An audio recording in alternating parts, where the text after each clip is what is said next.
आज का जो हमारा टॉपिक है वो है application of magnetic moment data for 3D metal complexes. ये यूनिट 2 का जो बीच का जो टॉपिक है उसके बारे में है। और इसके बारे में मैंने देखा कि इस टॉपिक के बारे में ज़्यादातर वीडियो बनाया नहीं गया है, क्योंकि मुझे नहीं पता क्यों, पर मैंने इसीलिए इस वीडियो को बनाया है। वैसे इतना इम्पोर्टेंट तो नहीं है, किसी भी क्वेश्चन में पूछा नहीं गया है, पर ये आपके समझने के लिए ज़रूरी है कि इसकी जो एप्लीकेशन ऑफ मैग्नेटिक मूवमेंट, यानी कि आपका जो 3D सीरीज़ है, 3D मेटल कॉम्प्लेक्स है, उसमें जो मैग्नेटिक मूवमेंट है उसका क्या वर्क है, ठीक है, उसका क्या यूज़ है। सो पहले तो ये जान लेते हैं कि 3D मेटल कॉम्प्लेक्स में मैग्नेटिक मूवमेंट कैलकुलेट करना कैसे है, ठीक है। तो इसके लिए फार्मूला है, इसके मैग्नेटिक मूवमेंट को कैलकुलेट करने के लिए μs 4s 5 + 1, ठीक है, बी एम मतलब बोर मैग्नेटोड है, ठीक है। अब नेक्स्ट है आपका यहाँ पे जो एस है, एस बराबर क्या है, n/2 है, ठीक है। जिसमें n क्या है आपका नंबर और अनपेयर्ड इलेक्ट्रॉन जो क्या होते हैं, अनपेयर्ड होते हैं कक्षक में, वो या तो हम इसको ये भी लिख सकते हैं μs n n+2 bm, ठीक है। नेक्स्ट है हमारा type of hybridization in complexes, यानी कि जो आपके यूज़ है, ठीक है, वो क्या चीज़ है। तो इसमें तो सबसे पहले क्या करता है, ये कॉम्प्लेक्सेस की मतलब टाइप्स ऑफ कॉम्प्लेक्स के क्या हाइब्रिडाइजेशन इन कॉम्प्लेक्स, ठीक है, उसके बारे में बताता है। तो सबसे पहले तो ये क्या करता है, sp2 है या sp3 है, इसके बारे में वो बताता है, ठीक है। देखिए एग्जांपल में आप इसको समझने की कोशिश कीजिएगा। ni निकल और जो आपका CN है, ठीक है, साइनाइड, इसका एग्जाम्पल लेंगे तो नंबर ऑफ अनपेयर्ड इलेक्ट्रॉन की वैल्यू कितनी है, इसमें 0 है, ठीक है। और अगर इसमें जो म्यू की वैल्यू 0 bm आएगा, क्योंकि नंबर ऑफ अनपेयर्ड इलेक्ट्रॉन 0 है, ठीक है। तो हमारा नंबर ऑफ अनपेयर्ड इलेक्ट्रॉन 0 होने का मतलब है कि वहाँ एक भी अनपेयर्ड इलेक्ट्रॉन नहीं है, सारे सारे क्या हैं, पेयर्ड हैं, या फिर है ही नहीं तो पेयर्ड होंगे वो। तो स्ट्रॉन्ग फील्ड लिगेंड जब मेटल के पास आता है, ठीक है, यहाँ पे देखिए जब क्या होता है आपका स्ट्रॉन्ग फील्ड, यहाँ पे देखिए ये क्या है आपका मेन मेटल, सेंट्रल मेटल है, ठीक है। और ये क्या है, स्ट्रॉन्ग फील्ड लिगेंड है, ठीक है।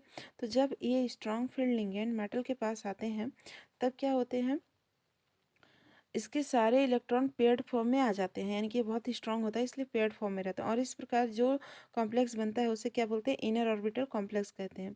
सो यह कॉम्प्लेक्स क्या होता है, डायमैग्नेटिक होता है।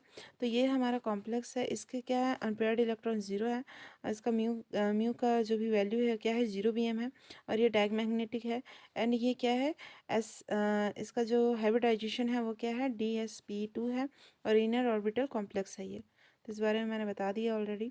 नेक्स्ट एग्जांपल है NiCl4 का, ठीक है। इसमें जो अनपेयर्ड इलेक्ट्रॉन की संख्या कितनी है, 2 है, ठीक है। तथा जब हम म्यू यानी कि इस सूत्र को सॉल्व करते हैं, इस सूत्र को रख करके इसको सॉल्व करते हैं, तो हमें म्यू का जो भी मान है वो क्या प्राप्त होता है, 2.83 bm। और जो आपका क्लोरीन है, ठीक है, वीक फील्ड लिगेंड होता है, जिसके कारण इलेक्ट्रॉन क्या पेयरिंग नहीं कर पाते हैं, जिसके कारण 2 अनपेयर्ड इलेक्ट्रॉन रहते हैं, और इस कारण हमेशा आउटर ऑर्बिटल कॉम्प्लेक्स बनाता है, ठीक है। पर यह क्या होता है, पैरामैग्नेटिक होता है। एंड ये आप एक काम कीजिएगा, जो मैंने एक्सप्लेनेशन किया है ना यहाँ पे, उसको एग्ज़ाम में नहीं भी लिखेगा तो एग्जाम्पल में एक ये वाला लिख सकते हैं आप, ठीक है, तो भी पूरा नंबर मिल जाएगा। वो एक्सप्लेनेशन नहीं लिखेगा, वो मैंने आपको समझाने के लिए किया है। और एक ये वाला, ठीक है। तो ये दोनों के दोनों अगर आप एक्सप्लेन करते हैं, इसी को बस लिख देते हैं, तो आपका जो भी नंबर है मिल जाएगा। और ये है थर्ड एग्जाम्पल, ठीक है, और ये फोर्थ एग्जाम्पल आप देख लीजिएगा इसमें। नेक्स्ट है जियोमेट्री ऑफ कॉम्प्लेक्स। किसी भी कॉम्प्लेक्स की जियोमेट्री हम मैग्नेटिक मूवमेंट से क्या कर सकते हैं, पता कर सकते हैं कि उसका आकार वगैरह कैसा है।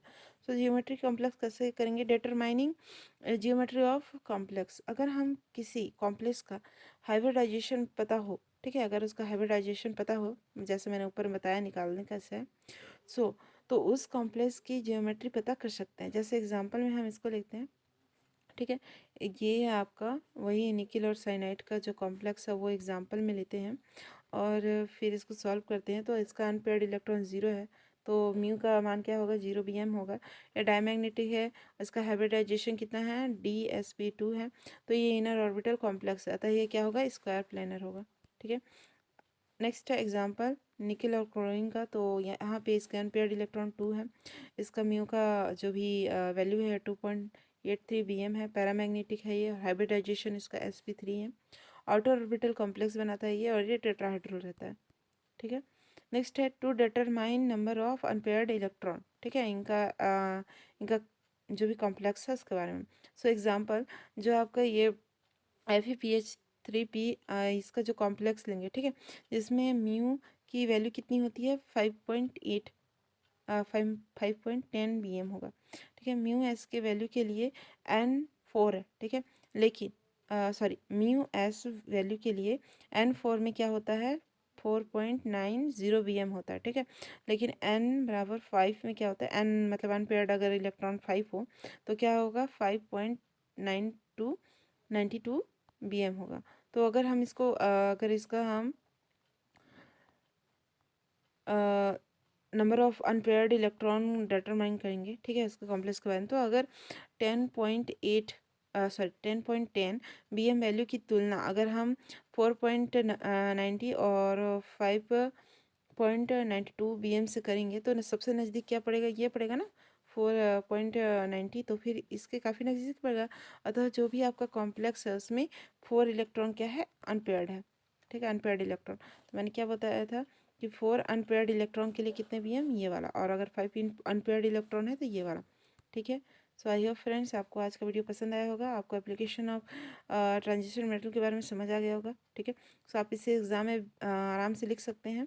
बुक में उतना एक्सप्लेन करके नहीं बताया, इसलिए मैंने इसको अलग से अच्छे से एक्सप्लेन करके वीडियो बनाया है, तो छोटा सा वैसे तो। ठीक है फ्रेंड्स, मिलते हैं नेक्स्ट वीडियो में। आज के लिए इतना ही। Thank you for watching.